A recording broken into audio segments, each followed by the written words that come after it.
Mengetahui alasan Pasko. Kabar bahagia dari pasangan mafia itu sudah tersebar di keluarga besar mereka. Seluruh keluarga mengucap syukur dengan kabar bahagia ini.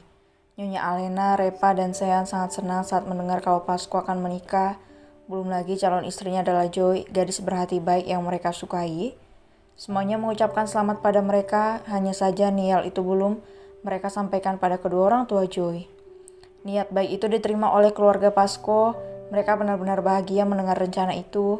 Oleh karena itu, Pasko berangkat ke Jerman untuk menjemput papanya sekaligus menyatukan keluarga besar mereka di Indonesia. Diandra dan Joy sedang duduk berdua di taman belakang rumah. Mereka duduk sambil memakan cemilan bersama Edward dan Othniel yang asik bermain di sana. David sendiri sudah mulai bekerja dan kantornya sudah dipindahkan ke Jakarta karena dia memiliki cabang perusahaan di sana. Joel sendiri masih molor di dalam kamarnya. Seperti kebiasaan pria itu sehari-hari, meluangkan banyak waktu untuk terlelap karena dia banyak menghabiskan waktu mengurus lahan pertaniannya di Jerman melalui telepon untuk mengkoordinir anggotanya. Di taman belakang, Diandra tanpa menikmati cuaca yang cerah di rumah itu.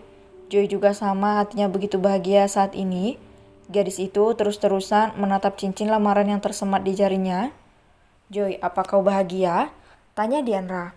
"Tentu saja Kak, aku bahagia, aku sangat senang," ucap Joy sambil terus menatap cincinnya. "Apa kau mencintai Kak Pasko?" tanya Diandra. "Ya, aku mencintainya sejak lama Kak, sejak kami pertama bertemu, dan itu sudah bertahun lamanya." Kalian memang cocok, aku juga senang mendengar berita ini," ucap Diandra. "Terima kasih Kak," jawab Joy sambil tersenyum. "Joy, bagaimana dengan orang tuamu? Apa kau sudah membicarakan hal itu pada mereka?" tanya Diandra. Tiba-tiba, ibu hamil itu memiliki firasat yang kuat. Dia sedikit khawatir dengan kakaknya. "Belum Kak, aku akan membawa Kak Pasko ke rumah untuk bertemu dengan papa dan mama. Aku yakin mereka akan menerima Kak Pasko," ucap Joy sambil tersenyum. Tiba-tiba, Diandra menggenggam tangan Joy dan menatap mata gadis itu dengan intens. "Joy, dengar aku," ucap Diandra. Ibu hamil itu benar-benar serius saat ini, bahkan Joy sendiri sedikit gugup melihat tatapan mata Diandra yang benar-benar serius. "Ada apa Kak?" tanya Joy terkejut. "Aku khawatir akan terjadi sesuatu yang besar yang akan mengguncang hubungan kalian, tapi aku yakin Kak Pasko akan mempertahankan dirimu," ucap Diandra. Maksudnya apa? Jangan menakut-nakutiku Kak," ucap Joy. "Bukan menakuti, aku hanya sedikit khawatir," ucap Diandra.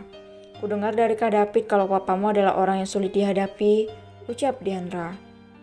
Joy mengangguk. "Ya, papa memang sedikit aneh orangnya," ucap Joy. "Jadi Joy belum tahu kalau dia dijodohkan," batin Diandra.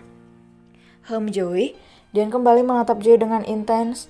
"Apapun yang terjadi, jangan pernah lepaskan Kak Pasko. Dia akan hancur jika sampai kamu melepaskan dia." "Apa kau sudah mendengar alasan mengapa Kak Pasko menolakmu 2 tahun lalu?" tanya Diandra. Katanya dia sedang lelah saat itu dan sedikit takut," ucap Joy dengan polosnya. Diandra menggelengkan kepalanya. "Bukan karena itu," ucap wanita itu. Joy sedikit bingung, dia tidak tahu maksud Diandra. "Jadi, maksudnya bagaimana?" tanya Joy. Diandra mengeluarkan ponselnya dan mengirimkan sesuatu ke nomor Joy. Ting, terdengar notifikasi ponsel Joy. "Aku mengirim sesuatu ke ponselmu, kau dengarkan itu baik-baik dan perhatikan dengan baik. Bagaimana perjuangan Kak Pasko menjagamu? Kuharap kau tidak pernah meninggalkan dia, Joy," ucap Diandra. Joy terkejut. Apa maksud semua ini? Dia tidak tahu apa-apa. "Kak Pasko sangat mencintaimu, dengarkanlah rekaman itu. Dan kuberitahu kalau Kak Pasko memiliki luka melingkar di pinggangnya, dan alasannya ada di dalam rekaman itu," ucap Diandra sambil bangkit berdiri. "Semoga kau bisa menjaga janjimu pada Kak Pasko. Dia akan hancur jika kau pergi. Ingat itu Joy," tegas Diandra sambil beranjak dari sana. Aura ibu hamil itu benar-benar kuat. Joy sendiri tak menyangkal kalau Diandra adalah sosok menyeramkan di balik wajah lembut dan elegan ibu hamil itu. "Edward, Kak Niel," panggil Diandra membuat kedua orang itu berhenti bermain. "Ada apa Dek? Apa kau merasakan sakit atau sesuatu?" tanya Othniel yang langsung menghampiri Diandra. "Tidak, aku ingin makan mangga muda, kita cari ya, please," pinta ibu hamil itu sambil memohon pada Outnall. Lagi ngidam nih ceritanya. Ya udah, hatiku kita cari, he. Outnall menggendong Edward dan masuk ke dalam rumah bersama Diandra. Sementara itu di tengah taman itu, Joy tampak membuka pesan dari Diandra. Pesan yang membuat dirinya penasaran. Belum lagi soal luka di pinggang Pasco yang bahkan tidak dia ketahui. Gadis itu memutar rekaman suara di mana Pasco dan Diandra berbicara di taman waktu itu. Diandra dengan sengaja merekam semua percakapan mereka untuk diperdengarkan pada Joy. Rekaman apa ini? Pikir Joy. Gadis itu mendengarkan pembicaraan Pasco dan Diandra dengan sangat teliti. Aku tidak berani mengakui perasaanku karena aku takut dia akan dalam bahaya. Di malam saat aku menolaknya adalah malam paling menyedihkan bagi hidupku. Saat itu aku melawan kelompok mafia yang menyerang Papa.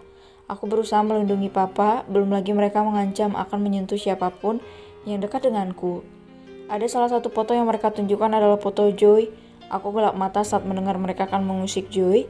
Dengan segera aku membasmi mereka semua. Akibat hal itu aku terluka dan pinggangku terkena pedang musuh. Aku membantai mereka semua yang mengincar orang-orang terdekatku.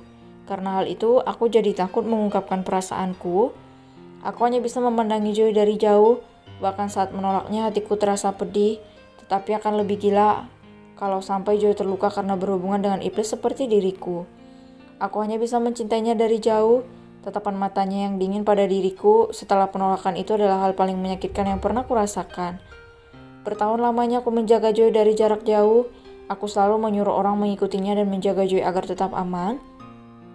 Aku tak memberitahukan hal ini karena aku tak mau dia memaksa perasaannya padaku hanya karena merasa bersalah. Aku ingin dia bebas dari rasa bersalah. Aku mencintainya. Joy mendengar percakapan itu dengan serius. Sekali lagi dia menangis haru. Kekasihnya benar-benar memikirkan perasaannya. Hiks, aku juga mencintaimu sayang.